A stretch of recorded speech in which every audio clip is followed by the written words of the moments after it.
Hello friend, good afternoon. Welcome to your channel Crack WBTET primary interview related আর একটি গুরুত্বপূর্ণ ভিডিওতে তোমাদের সবাইকে জানাই স্বাগত। তো আজকে আমরা 51 নম্বর এপিসোডে পৌঁছে গেছি। প্রাইমারি ইন্টারভিউ নামক যে প্লেলিস্টটি রয়েছে আমাদের, এই প্লেলিস্টে যদি তোমরা ভিজিট করো তাহলে তোমাদের 100 প্লাস ভিডিও তোমরা পেয়ে যাবে এবং এই ভিডিওগুলি প্রত্যেকটি বিগত 2022-এ যে সমস্ত ইন্টারভিউ হয়ে গেল সেই ইন্টারভিউর উপর বেস করে কিভাবে তোমাদের প্রিপারেশন নেওয়া উচিত, কিভাবে অন্যের থেকে এগিয়ে রাখতে পারবে, বিশেষত আমাদের মোটিভ নিজেকে স্ট্রং করা। তো সেই জন্য কিন্তু বিভিন্ন রকম ভাবে কিন্তু আমরা গাইড তোমাদের সামনে তুলে ধরেছি। যারা আমাদের ভিডিওগুলি প্রতিনিয়ত দেখছো তারা সবগুলি আশা করি বুঝতে পারবে। তো দেখো, প্রথমেই তোমাদের কাছে একটি বিষয় বলে দিই, প্রাইমারি ইন্টারভিউ সামনে হতে চলেছে। একটু দেরি হলেও কিন্তু খুব তাড়াতাড়ি হওয়ার সম্ভাবনা রয়েছে। তো সেই কারণে কিন্তু ইন্টারভিউ প্রিপারেশন যারা শুরু করে দিয়েছো খুবই ভালো। তো আমাদের গ্রুপের আমাদের ভিডিওর যে ডেসক্রিপশন বক্স, সেখানে কিন্তু আমাদের টেলিগ্রাম গ্রুপের লিংক রয়েছে। তোমরা অবশ্যই টেলিগ্রাম গ্রুপে জয়েন হয়ে যাও, অথবা এই কিউআর কোডটি স্ক্যান করেও কিন্তু তোমরা জয়েন হয়ে যেতে পারো। প্রত্যেকের জন্য কিন্তু একটি ফ্রি পিডিএফ রয়েছে। তো ফ্রি পিডিএফ কিসের জন্য? ইন্টারভিউ প্রিপারেশনের জন্য ফ্রি পিডিএফ রয়েছে। প্রত্যেকে এটি কালেক্ট করতে পারবে। কি করে কালেক্ট করবে? এবং এটি তোমাদের জন্য কিন্তু 100% ফ্রি রয়েছে। এর সাথে সাথে তোমাদের জন্য আরেকটা বেনিফিট রয়েছে, হোয়াটসঅ্যাপ গ্রুপে আমরা কিন্তু সপ্তাহে 2টি দিন কোশ্চেনের, তোমাদের যে কোশ্চেন কোয়ালিটি কেমন, তোমাদের প্রিপারেশন নিচ্ছ এবং তার যে কোশ্চেন কোয়ালিটি কেমন হচ্ছে সেটি আমরা ফিডব্যাক আকারে দিয়ে দেওয়ার চেষ্টা করছি। তো সেই জন্য আমাদের হোয়াটসঅ্যাপ গ্রুপে জয়েন হয়ে যেতে পারো। হোয়াটসঅ্যাপ গ্রুপে জয়েন হওয়ার জন্য কিন্তু তোমাদের আমাদের সাথে কানেক্টেড থাকতে হবে, তাহলে বুঝতে পারবে যে কিভাবে তোমরা জয়েন হতে পারবে। তো তার আগে আজকের এই ভিডিওটিতে তোমরা জানতে পারবে যে বিদ্যালয়ে ক্লাসরুম পরিষ্কার করার জন্য আপনি শিক্ষক হিসেবে আপনার ভূমিকা কিরূপ হবে। একটি বিশেষ ভাইটাল একটি প্রশ্ন কিন্তু এটি, কারণ এটি খুবই একটি গুরুত্বপূর্ণ প্রশ্ন। যেহেতু গ্রুপ ডি কোনো কর্মী কিন্তু প্রাথমিক বিদ্যালয়ে থাকে না, তো সেক্ষেত্রে এটি একটি কিন্তু ভীষণ বড় একটি কোশ্চেন মার্ক। যারা নতুন তারা হয়তো অনেকেই এই বিষয়টি সম্পর্কে অবগত নয়, কিন্তু এই বিষয়টি কিন্তু একটি অনেক বড় একটি প্রশ্ন। তো সেই বিষয়টিকে কিভাবে হ্যান্ডেল করবে সেটিও কিন্তু আজকে আমাদের সাথে শেয়ার করব। বৈচিত্র্যময় শ্রেণীকক্ষ বলতে কি বোঝো? খুব গুরুত্বপূর্ণ একটি প্রশ্ন, বৈচিত্র্যময় শ্রেণীকক্ষ। তো সেটি সম্পর্কেও কিন্তু আজকের এই ভিডিওতে তোমরা জানতে পারবে। আরেকটা বিষয়, রিমিডিয়াল টিচিং সম্পর্কে আমরা অনেকেই জেনেছি। তো এই রিমিডিয়াল টিচিং এছাড়াও কোনো পাঠ পড়ানোর পরে একটা কর্মপত্র দেওয়া হয়। কর্মপত্র সম্পর্কে আমরা প্রায় প্রত্যেকেই ডিএলএড কোর্সের সময় কিন্তু শিখেছি। তো সেটি দেওয়ার যে যুক্তিকতা সেটি নিয়েও কিন্তু আজকে আমরা আলোচনা করব। তো চলো দেরি না করে ভিডিওর মূল পার্টে আমরা প্রবেশ করে যাই। প্রথম প্রশ্ন হচ্ছে, বিদ্যালয়ে কোনো একটি পাঠ পড়ানোর পর কর্মপত্র দেওয়া হয়, আপনি এই বিষয়টিকে কেমন ভাবে দেখেন? এটি দেওয়ার কোনো প্রয়োজনীয়তা আছে কি? তো এখানে তোমরা এই উত্তরটিকে যেভাবে দিতে পারো যে কোনো একটি পাঠ পড়ানোর পর শিক্ষার্থীদের কর্মপত্র দেওয়া হয়, এটি খুবই যুক্তিযুক্ত একটি পদ্ধতি। কারণ কর্মপত্রের মাধ্যমে একজন শিক্ষক বুঝতে পারে যে শিক্ষার্থীরা ওই বিষয়টিকে কতটা আয়ত্ত করতে পারলো। এই জন্য এই ওয়ার্কশিট দিয়েই তাদেরকে তারা কতটা বুঝতে পারলো সেটিকে যাচাই করা হয়। অর্থাৎ শিক্ষকরা বুঝতে পারে যে শিক্ষার্থীরা কতটা শিখতে পারলো, এবং সেখানে যদি কোনো রকম কমই থাকে বা কোনো রকম ত্রুটি থাকে তাহলে সেটিকে রেমিডিয়াল টিচিং এর ব্যবস্থা করা যেতে পারে। অনেকেই গত সপ্তাহে যারা আমাদের হোয়াটসঅ্যাপ গ্রুপে যে প্রশ্ন করা হয়েছিল, 3টি প্রশ্ন ছিল যে কোনো একটা শিক্ষার্থী ধরুন আপনার গায়ে থুতু ছেটাচ্ছে, তো সেক্ষেত্রে আপনি কিভাবে বিষয়টিকে ট্যাকেল করবেন, এই একটি প্রশ্ন। আরেকটি প্রশ্ন কি, আপনি কোনো বিদ্যালয়ে শিক্ষার্থীদের কোনো বিষয় সম্পর্কে শেখাচ্ছেন কিন্তু তা সত্ত্বেও দেখলেন যে সে কিছু শিখতে পারছে না, তো সেক্ষেত্রে আপনার ভূমিকা কি হবে? এবং তৃতীয় একটি প্রশ্ন ছিল, যদি দেখেন যে আপনার কোনো কলিগ প্রতিদিন বিদ্যালয়ে দেরি করে আসছে, তো সেক্ষেত্রে আপনার করণীয় কি হবে? খুবই সিচুয়েশনাল 3টি প্রশ্ন। এই 3টি প্রশ্নের মধ্যে অনেকে যেটি সেকেন্ড প্রশ্ন, যে বিদ্যালয়ে কোনো শিক্ষার্থীকে কোনো বিষয় সম্পর্কে পড়াচ্ছেন তো সে সেটিকে বুঝতে পারছে না, তো সেক্ষেত্রে আপনি বিষয়টিকে কিভাবে ট্যাকেল করবেন, তাকে কিভাবে শেখাবেন? তো সেই প্রশ্নের উত্তর দিতে গিয়ে অনেকেই সুন্দরভাবে উত্তর দিয়েছো। প্রত্যেকের র্যাঙ্কিং তো আমরা দিয়ে দিয়েছিলাম, তো অনেকে সুন্দরভাবে উত্তর দিয়েছো, কিন্তু অনেকের মধ্যে দেখলাম যে এই যে রেমিডিয়াল টিচিং এই কথাটি কিন্তু উল্লেখ করা নেই। দেখো, প্রথমে কিন্তু আমি কতগুলো কিওয়ার্ড বলে দিয়েছিলাম যে এই কিওয়ার্ড গুলো যদি মোটামুটি তোমরা অ্যাপ্লাই করতে পারো তাহলে ইন্টারভিউটা বুঝতে পেরে যাবে যে তোমার মধ্যে কিছু আছে। তোমাকে শিক্ষকের হিসাবে তোমাকে প্রয়োজন, কিওয়ার্ড গুলো ইউজ করতে হবে। এই উত্তরটা অনেকেই দিয়ে যাবে কিন্তু রেমিডিয়াল টিচিং কথাটি ব্যবহার করবে না, কর্মপত্র দেওয়া কথাটি ব্যবহার করবে না, তো সেক্ষেত্রে কিন্তু সে অনেকটাই পিছিয়ে পড়বে। আরেকটি কথা বলে দিই, অনেকেই মনে করতে পারো যে কোশ্চেন সংখ্যা কম কিন্তু কথা আমরা বেশি আলোচনা করছি। আমরা দু এক জায়গায় এরকম কমেন্ট পেয়েছি। তো যদি কারো এরকম মনে হয় তাহলে আমি বলবো ভিডিওটি তাদের লেফট করে যাওয়া ভালো। কারণ হচ্ছে ইন্টারভিউ প্রসেস কিন্তু কোনো কিছু মস্তিষ্কে গ্যাদার করা নয়, কোনো কিছু যে আমি পড়লাম মুখস্থ করলাম ইন্টারভিউ দিতে চলে গেলাম, এটি কিন্তু একদমই নয়। যারা যারা এটি করছো মস্ত বড় ভুল করছো এবং তোমাদের কিন্তু এই ভুলটি ভুগতে হবে। তো এক্ষেত্রে আমি বলবো যে যে আলোচনাগুলো হয় এই আলোচনাগুলোকে নিজের মাথায় নিতে হবে। আমি যে এই উত্তরটি বলে দিচ্ছি যে বিদ্যালয়ে কোনো একটি পাঠ পড়ানোর পর কর্মপত্র দেওয়া হয়, এই বিষয়টিকে আপনি কিভাবে দেখবেন? তুমি এই প্রশ্নটার উত্তর মুখস্থ করে চলে গেলে কোনো লাভ নেই, তাতে কিন্তু কোনো লাভ নেই। কিন্তু বিষয়টিকে অনুধাবন করতে হবে, করে নিজের মতো করে সুন্দরভাবে উত্তর দিতে পারো। চাইলে এটিও বলতে পারো, তুমি নিজের মতো করে আরো সুন্দরভাবে গুছিয়ে বলতে পারো, কিন্তু এই বিষয়গুলি সম্পর্কে যত আলোচনা করবে দেখবে তোমার ব্রেনের পরিসর বা মস্তিষ্কের পরিসর কিন্তু বড় হচ্ছে এবং এই ধরনের সিচুয়েশন বা প্রশ্নগুলিকে সুন্দরভাবে তুমি একে অপরের সাথে রিলেট করে বলতে পারো। তোমাকে প্রশ্ন করেছে এটি প্রশ্ন করেছে যে কোনো পাঠ পড়ানোর পর কর্মপত্র দেওয়া হয়, এই প্রশ্নটি করা হয়েছে, কিন্তু সেক্ষেত্রে তুমি কিওয়ার্ড হিসাবে রেমিডিয়াল টিচিং কে ছেড়ে দিলে। নেক্সট প্রশ্ন কিন্তু রেমিডিয়াল টিচিং থেকে তোমার জন্য ওয়েট করছে। যে রেমিডিয়াল টিচিং বলতে কি বোঝেন বলুন তো? তুমি তো রেমিডিয়াল টিচিং সম্পর্কে ভালো করে জেনে গেছো, তাহলে সুন্দরভাবে সেটিকে উপস্থাপন করে দেবে। তাহলে কি হলো, ইন্টারভিউর যে টাইম, সেই টাইমটা কিন্তু খুব সুন্দরভাবে অতিবাহিত করে ফেলতে পারলে তুমি এবং অ্যান্সারও করতে পারলে।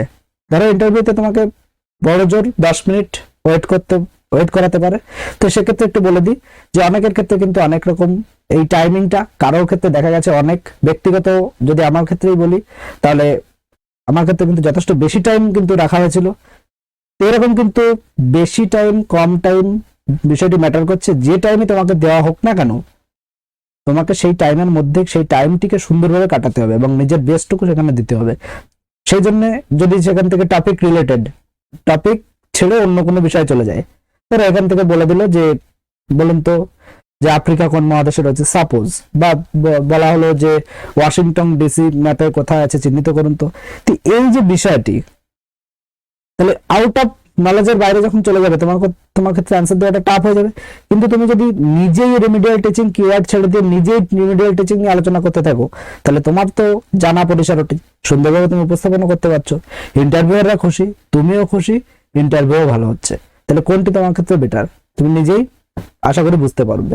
এবং যারা মনে করছো যে এত কথা বলছে বা এই একটি প্রশ্ন নিয়ে এত টাইম কাটিয়ে দিচ্ছে এবং প্রশ্নগুলি যারা প্রথম থেকে বা আলোচনাটি প্রথম থেকে শেষ পর্যন্ত শুনছে না, তারা এই বিষয়টি কিছুই বুঝতে পারবে না, কেটে কেটে দেখলেও কিছু বুঝতে পারবে না।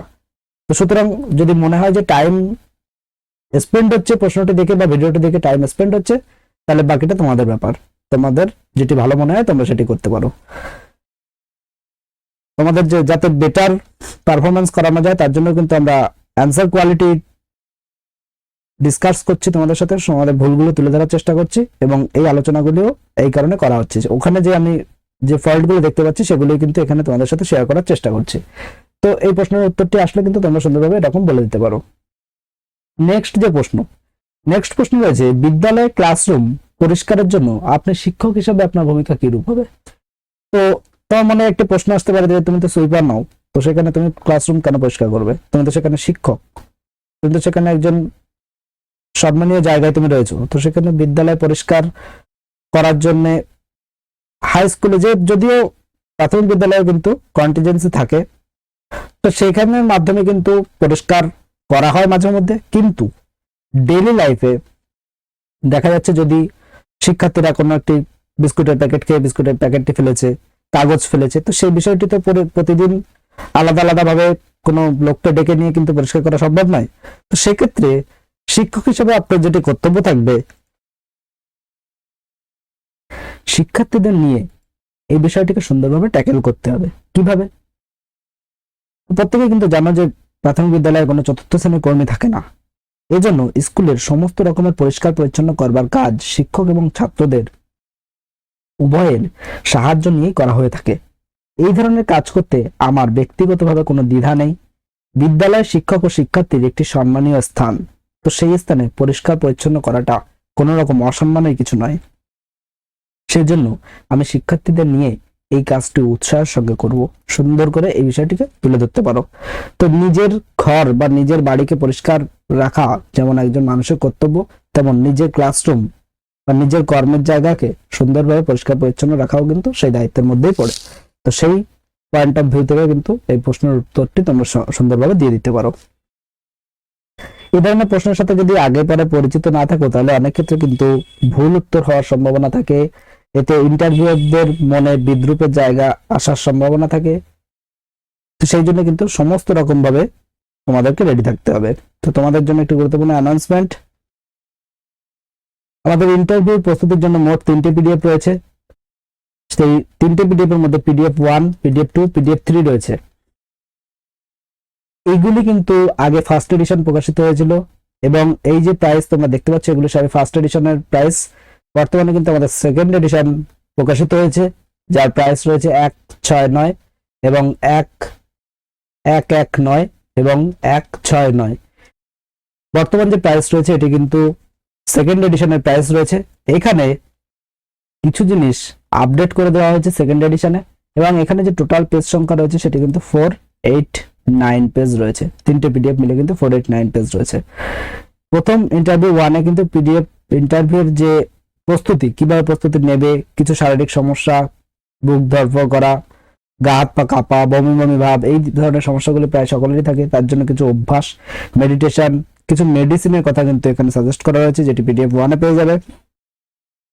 পিডিএফ 2-তে ইন্টারভিউ রিলেটেড যে সমস্ত জিকে সেগুলি পেয়ে যাবে। পিডিএফ 3-তে প্রিভিয়াস ইয়ার অর্থাৎ 2022-এর ইন্টারভিউতে এবং তার আগের ইন্টারভিউতে যে সমস্ত প্রশ্ন জিজ্ঞাসা করা হয়েছে সেগুলি ক্যাটাগরি ওয়াইজ, সাবজেক্ট ওয়াইজ আলাদা আলাদাভাবে উত্তর সহ আলোচনা করে দেওয়া রয়েছে।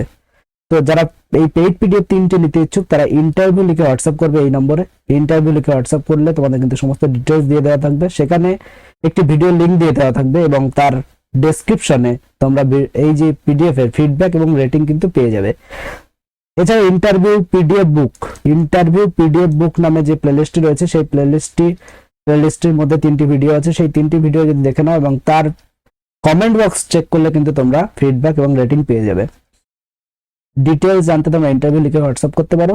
এবং তোমাদের প্রথমে যেটি বলেছি যে ফ্রি পিডিএফ, এই ফ্রি পিডিএফ যারা নিতে চাও তাদের জন্য কি করতে হবে, ফ্রি পিডিএফ নেওয়ার জন্য তোমাদের হোয়াটসঅ্যাপ করতে হবে 8536897447 এই নম্বরে কিন্তু ইন্টারভিউ ফ্রি পিডিএফ লিখে হোয়াটসঅ্যাপ করতে হবে। ইন্টারভিউ ফ্রি পিডিএফ লিখে হোয়াটসঅ্যাপ করতে হবে প্রত্যেককে, তাহলে হোয়াটসঅ্যাপ এই ফ্রি পিডিএফটি দিয়ে দেওয়া হবে এবং তোমাদের আমাদের যে ইন্টারভিউ প্রস্তুতির যে হোয়াটসঅ্যাপ গ্রুপ সেখানে জয়েনের লিঙ্ক দিয়ে দেওয়া হবে, সেখানে তোমরা অবশ্যই জয়েন হয়ে যেতে পারো। এটি 100% ফ্রি এবং সকলেই কিন্তু এটি নিতে পারো।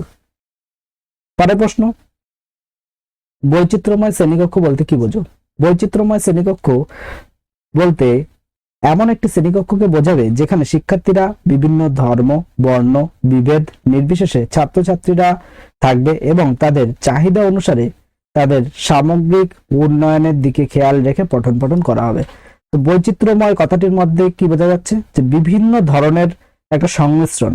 তাহলে এমন একটি শ্রেণীকক্ষ হবে যেখানে বিভিন্ন ধর্মের শিক্ষার্থীরা থাকবে, বিভিন্ন বর্ণের শিক্ষার্থীরা থাকবে, কেউ ভালো পারে সেরকম ধরনের শিক্ষার্থী থাকবে, কেউ কম পারে সেরকম ধরনের শিক্ষার্থী থাকবে। তাদের মিলিয়ে মিশিয়ে অর্থাৎ যারা বেশি পারে তাদের আরেকটি কিছু জানবার জন্য শিক্ষক মহাশয় সহযোগিতা করবে, যারা কিছুটা কম পারে অপেক্ষাকৃত তাদেরকে কিভাবে আরো ডেভেলপ করা যায় সে বিষয়েও শিক্ষক মহাশয়রা সতর্ক থাকবেন।